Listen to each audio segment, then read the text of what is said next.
દાહોદ જિલ્લાના ઝાલોદ તાલુકામાં આવેલો માછનનાળા ડેમ 277.64 મીટરની સપાટીએ ઓવરફ્લો થતા દાહોદ જિલ્લા કલેક્ટર યોગેશ નિરગુડે દ્વારા ડેમની મુલાકાત લેવામાં આવી હતી.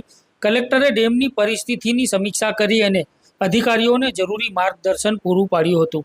ડેમ ઓવરફ્લો થવાના કારણે નીચાણવાળા વિસ્તારોમાં પૂરનું જોખમ વધી શકે છે.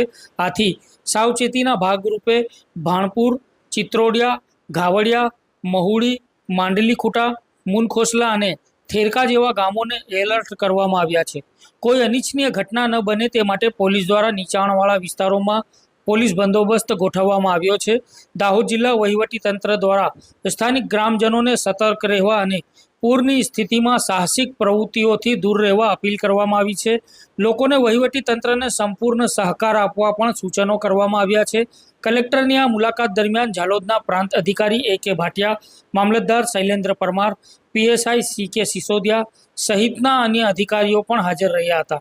વહીવટીતંત્રએ જણાવ્યું કે નીચાણવાળા વિસ્તારોમાં રહેતા લોકો માટે સાવચેતી રાખવી અત્યંત જરૂરી છે. દાહોદ જિલ્લાના ઝાલોદ તાલુકામાં માછનનાળો ડેમ જો છે એ કાલથી ઓવરફ્લો થઈ ગયું છે. એના ભાગરૂપે આજે વહીવટીતંત્ર દ્વારા એમની મુલાકાત લેવામાં આવી છે.